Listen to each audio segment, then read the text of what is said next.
but you have to become the gardener of your own life. You have to take full responsibility over everything. I see a lot of people will blame and then they get depressed and hopeless. And I'm like, you're not depressed and hopeless and therefore you're blaming. You're blaming, therefore you become depressed and hopeless. I want you to catch that. I want to say this with you again. People don't blame because they get depressed and hopeless. We get depressed and hopeless because we're blaming. The idea of blame, of offloading responsibility, of offloading ownership, of offloading what is our thing to manage. I believe ownership, I say this all the time to people, means own your ship. Ownership, own your ship. That right there is powerful. That right there is kingdom. That right there is being a child of the King, is being a son of God. You like this, you like being daddy's arms with microphones. You like being a worker. You were made for the camera. Both my boys are. Hey, this video you are about to watch is a part of a series where I show you how to quit porn the right way. So do yourself a favor, binge on all of this content, all the videos that you possibly can, because who knows, maybe if the value and the trust is built together over this journey, you'll want to jump into a community that I call Fit for Family. Or maybe you think these videos suck, and that's also fair too. But nonetheless, there's only one way for us to find out. So enough of me, let's get back to serving you and let's get back to the video. All right, so as we're talking about spiritually bypassing, I want to bring you onto another layer of understanding what spiritually bypassing is. Because again, I want you to get educated, I want you to grow in the faith, I want you to have an amazing walk with God. And I see so many believers, so many people that love Jesus and that are crumbling because they spiritually bypass their pain by blaming the devil for everything that's going on in their life. And the reason why that's really hard and why that's spiritual bypassing is because it doesn't place you in a position of empowerment in your walk with God. It strips you of your ability to change, your authority, and it actually makes you void of any personal responsibility that you need to have and taking ownership over past mistakes, decisions, errors that you've made and making those wrongs right.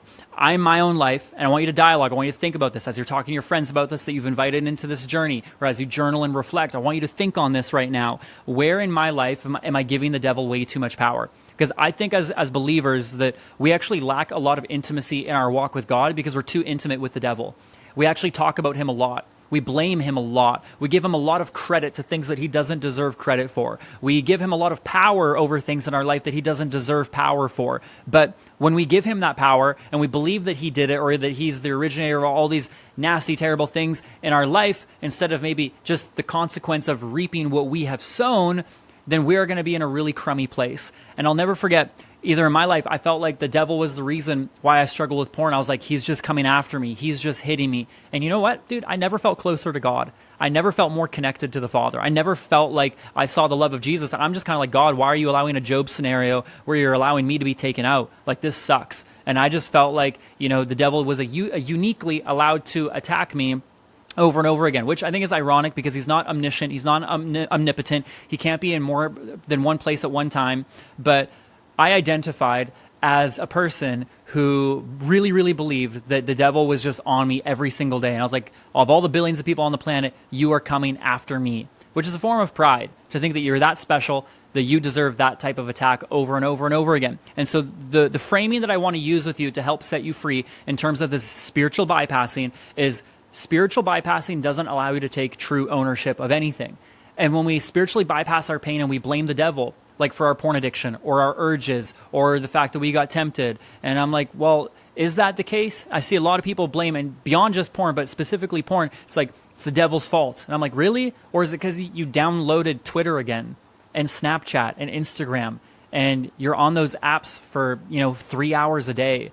Is it really the devil who's at fault and responsible for your porn addiction? Or is it you because of the choices that you're making, the beliefs that you're creating, the stories that you're telling yourself, the content that you're consuming, and you're really playing with fire? And so when we're all upset that you got burned and we're like, it's the devil's fault, I'm like, or is it that you're just reaping that which you have sown? And the reason why this is really big is because I believe in a walk with God where we take extreme ownership. I believe in a walk with God where we just take absolute responsibility for everything. If you want to remain chronically unhappy, blame the devil. Blame anybody. Blame someone else for why you're not living the way you want to live. If I wanted to, I could have a long list of reasons why I should not apply myself in life and why I'm victim. It could be with health stuff. It could be with my upbringing. It could be abandonment. It could be trauma. Like, I didn't have the most poetic, beautiful, picturesque upbringing as a child. Far from it. If we were to dialogue on it, it's really gnarly. But that being said, I also know that the only way that I've truly been able to experience radical freedom with God is by taking absolute ownership and full responsibility, extreme ownership of everything that's been going on within me. And I can say, hey, these seeds that were sown originally, maybe by my parents or my folks or teachers or siblings or friends, may not be mine, may not be my doing, but it's my responsibility now to tend and steward the garden of my heart that I have to deal with now. So you might honestly have a really crappy garden. You might have a lot of weeds. You might have beer cans, tires. You might have like a little ship, shrapnel, broken apart and thrown into your garden. You might have poison ivy, and other really toxic things in the garden of your heart, in the garden of your life. But true freedom comes when we say, hey, these were the seeds that were sown. Lord, you are the master gardener. I want to co-labor and co-partner with you and take full responsibility over saying, this is my box, this is my lot. It might not be much, but this is where I'm at. These are my versions of loaves and fishes. God, what can we do with it now? But you have to become the gardener of your own life. You have to take full responsibility over everything. I see a lot of people will blame and then they get depressed and hopeless. And I'm like, you're not depressed and hopeless and therefore you're blaming. You're blaming, therefore you become depressed and hopeless. I want you to catch that. I want to say this with you again. People don't blame because they get depressed and hopeless. We get depressed and hopeless because we're blaming. The idea of blame, of offloading responsibility, of offloading ownership, of offloading what is our thing to manage. I believe ownership, I say this all the time to people, means own your ship. Ownership, own your ship. That right there is powerful. That right there is kingdom. That right there is being a child of the King, is being a son of God. You know, when you look at the story of the prodigal son, okay, and you look at the two brothers, one who kind of represents the Pharisee who complained about not having the fattened calf, and then you see the prodigal son, the wayward child that most of us resonate with, where he went off into prostitution, just pissing away all of his money, eating, from the pig trough. Very, very lowly place for him as a Jewish man.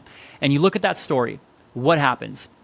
You see that the boy who ran away, who filled his life with prostitution and he decided, you know what? I deserve better than this. I've made these choices. I've made my bed. I've lied in it. I'm reaping that which I've sown. I know that there is a life that is better for me. He took responsibility. He took ownership, and he walked back into the kingdom. I'm telling you right now, there is a key inside of the heart of God that says when you take extreme ownership over everything in your life, because dude, eating at a pig trough, what if that wasn't him? What if he got pushed there? What if he got manipulated there? What if it was the people around him that degraded him? But he has to take responsibility for taking that step away and saying, but I went that direction, right? And so I think a lot of people in my own life, I have assumed a place of victimization and feeling the victim, feeling like, everybody owes me and I've been screwed over and I've been hurt and I've been wrong, which is fair and true for almost every single one of us. We can build that story, and I understand that. And I want to have a lot of compassion on the people who feel and operate and think that way.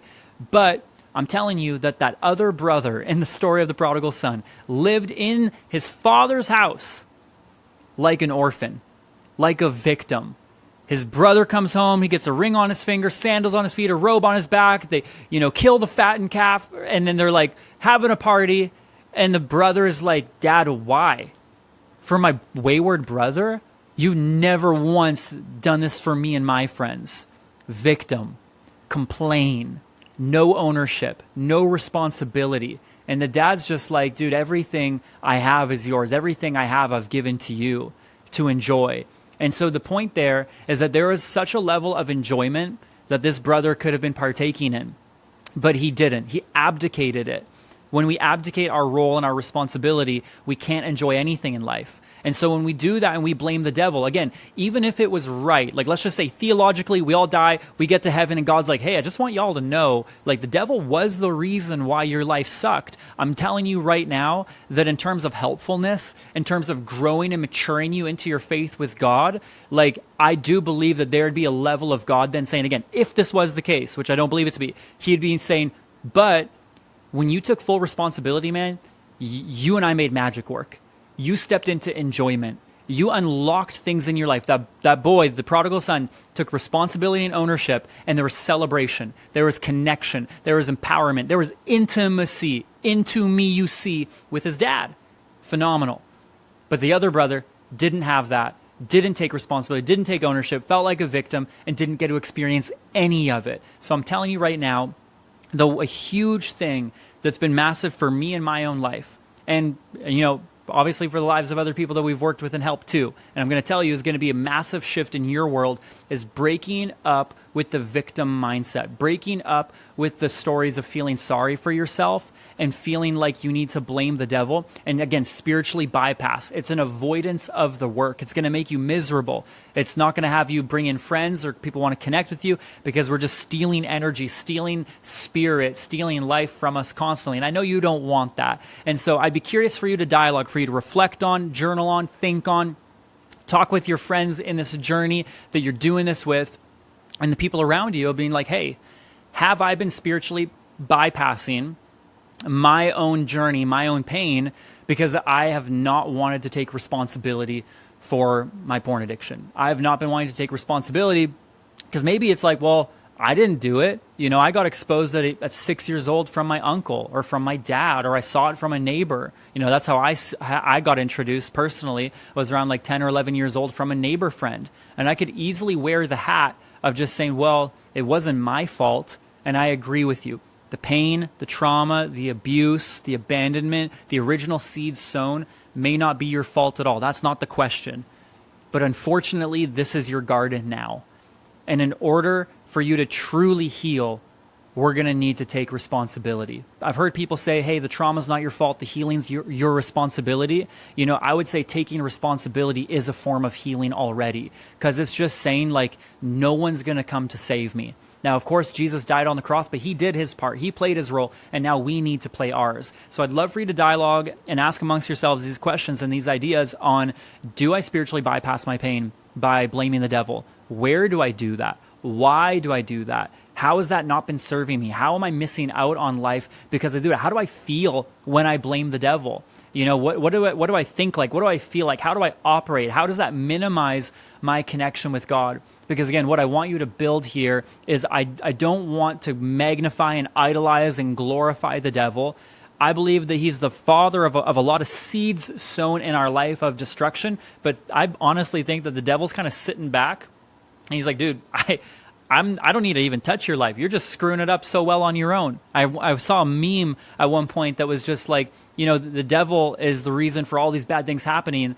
And the other person was just like, really? Or is it the fact that you've made terrible financial choices, terrible decisions, bad eating habits, and da-da-da-da-da-da? Or is that, maybe that's the reason why your life sucks, is all because of the summation of all the decisions that you've made. And so to that effect, I actually see more so the devil's kind of sitting back me like, dude, they're blaming me. Well, that sucks for them, because they can't get out of this as long as they keep blaming me. And that's more the heart of what I want to explain to you, is even if it was right that the devil was to blame, it's not helpful, and it's not serving you to think and operate and live your life that way. So have the dialogue, have the discussion. I'd love for you to gain clarity on where that's maybe been true for you, again, so you can step into more freedom, more empowerment, more connection in your walk with God that you so clearly deserve and were wired and fashioned for. I love you, man. I believe in you. Keep doing the work. You're doing amazing. I'll see you in the next one. Hey guys, this is Griffin Hensley. I am from Southern California. I am someone that has struggled with porn, masturbation, depression, anxiety, negativity, my whole life. I didn't think there was hope for me. I didn't think there was change in my life. But I wanted change. It was destroying my relationships I was in. I couldn't get married because I am struggling with porn, that I was addicted to it. I could not do that. And I was still hurting her either way, because I couldn't fully be me. I felt like a lie. And Matt was able to show me my past, my pain, understand it, embrace it, so that when I do get any urge to go watch porn, that I don't have to. Because now I understand why I want to watch it and why I go to it. It's to help me to not feel lonely, to feel loved. And it's all BS. So I'm just here to say that I went from being completely addicted to realize there's not an addiction. That was just a symptom in my life. And Matt was able to guide me and show me many ways that I can, help stop that little coping mechanism that I created for myself and help me see how God is here for me and how he can change my life. And now I can actually say that I have power and control in my life over porn, over those urges. I'm able to understand why I get it. I'm like, that's okay. That's okay. And before, I would get it and I would go into porn and it destroyed me more and more over time. Now, I can actually move on in my life. I can move on in my life. I can start preparing a life being a man of God, actually, and not feeling fake and scared. I'm actually able to look at my woman and be able to like, I'm ready for marriage. And that's insane. I didn't think I could ever reach that point. I had all these chains holding me back. And finally, I'm able to move forward, help people. I can talk to people now, not feeling like a hypocrite. Because I was a hypocrite Christian, and now I can say that, you know what? I am trying to walk the walk now. And I've learned what was holding me back and how God is transforming my mind and renewing my mind. So if anybody is debating why or if they should join this academy, it's worth it. Don't let anything hold you back. If you're skeptical, just take it in my word that it was worth it on day one. Day one. I didn't even pay anything. I didn't sign up for anything. Just day one, Matt invested himself into me. It was worth it. And it's because God is using him to reach out to people who are struggling. And I'm thankful for that. Peace.